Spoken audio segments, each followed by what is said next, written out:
Welcome to the toe stand tutorial. So toe stand is a posture that I originally came across in the Bikram series. It is the end of the standing series. Just before you hit the floor, you hit toe stand and tree pose, or tree pose and then toe stand. And toe stand is a seemingly very simple posture, especially because it comes that far in class just before the rest on the floor. You'd think it's kind of like an easier posture. Some people just skip it, or some people just kind of do it. But I want to show you interesting variations with toe stand. And I haven't done them for a long time, so you're going to have to forgive me if I fall out of posture. At some point, I could do them even without my hands. We'll see how that goes. Maybe the right leg can do it. I know the left leg definitely can't. So to start toe stand, we're just going to start in the tree pose. So bring the right foot up. And if you want to do it with me, do it with me. And if you just want to observe me, you can just observe me on video. Now this is an interesting take. I see on one of the cameras, you can only see my body and you can't see my head. Maybe that's a good thing. So what I'm trying to do here is I'm trying to eventually bring this knee so far back that it's in one line with the other knee. Now I can feel that this is stretching out everything on the adductor side, the inner thigh from my groin to my knee.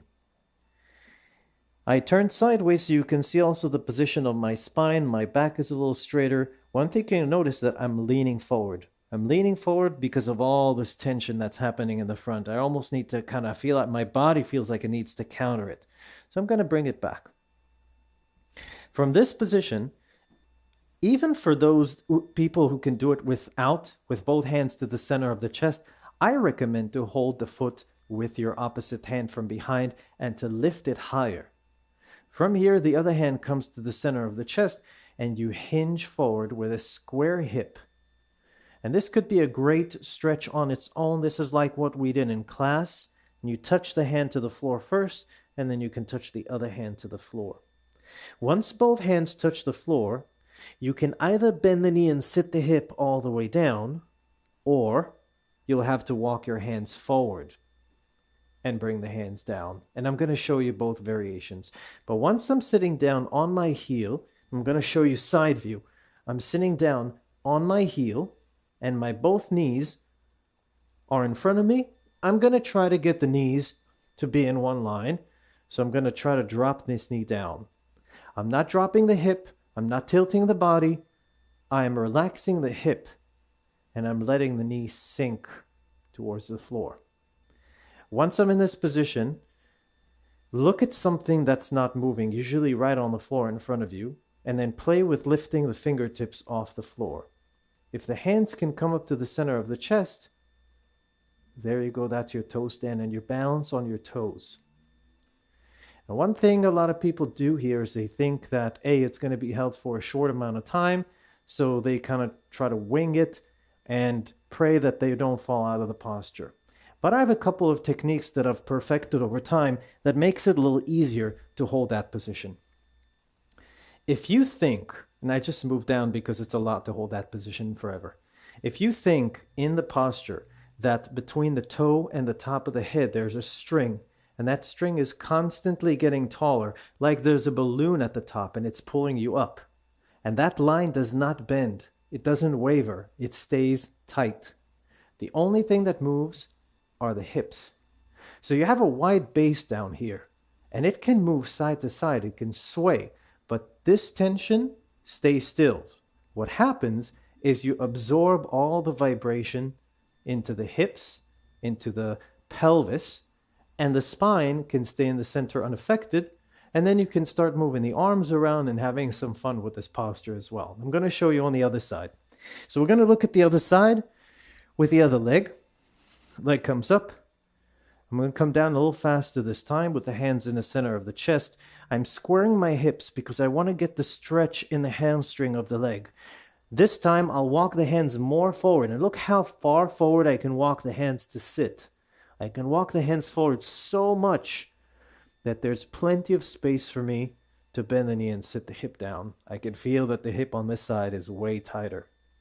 Once I'm here and the hands come up, if you look at my spine stays straight, but the hips can move. The hips can go backwards, forwards. The spine keeps getting taller and taller, and just the hips move. And when that happens, the hands can come to the center of the chest, but they don't have to. They can do whatever they want to do here. I'm still balancing on that one toe, and I'm still getting that sense of up. And if you remember, that's something we work on in other postures where we sit, but at the same time, we keep a very long spine. So that's the basic toe stand. To come out of toe stand, and I haven't showed you that because I've come out of it non-traditional, both sides, you're going to reverse the way in to reinforce the movement. As I come down here, by the way, you don't have to touch the floor. You can also just stop here and let the stretch manifest and then come back up. But if you're choosing to come down, hands, sit all the way down, pointing the toes is a nice detail. And then once the hands come up, I can find the balance. Take your time to find the balance. To come out, hands come forward exactly like you came in, and you can push back up and come back up. It's almost like I'm playing the video in reverse. Now here's an interesting variation. Once you're down, and this is definitely more advanced, in the Bikram dialogue, it's actually not in the dialogue, but it's kind of like the unwritten dialogue. Once the hands are in the center of the chest, you can look forward instead of looking at the floor. And that changes how everything feels. And then on top of that, you can release the leg and point it forward and hold it there. You can even lift up off the heel a little bit, but that's a lot. And then you reverse your way in. I usually use my hands and push back up into the standing position. All right, so that adds a couple variations. Lifting off the heel is going to build crazy power in the front of the thigh, right here. It's going to give you the ability to lock your legs when you're doing arm balances. It's worth the investment, but it's a tough move. See if you want to try it. The other variation of kicking the leg out is definitely a much more advanced balancing position. It throws the whole thing off in the middle of the posture. And lastly, coming back up and folding everything back in, that's also a lot of things happening at the end. So it adds another level of difficulty on top of that. So that's toe stand from top to bottom, from start to finish. The one last thing that you can add is coming in and out of the posture without the hands. That's a much more advanced move. I'm going to try to do it once or twice. Let's see if it works. I know the way down is going to be easier than the way up. So once I have the foot in the hand and the hands in the center of the chest, instead of coming down forward and touching the hands to the floor, I'm going to bend the knee and I'm going to sit into the toe stand from a standing position. To come back out, I recommend first dropping the heel, and you might have to work on this first, and then try to reverse your way up into a standing position. That was really hard. But because of the technique, once I shifted the weight, the heel to the floor, I used 100% power in my glutes to push myself back up. And it was difficult, but it wasn't impossible. Can I do it again? Probably not right now. So that's the toe stand tutorial. Thank you for watching, and I'll see you tomorrow night.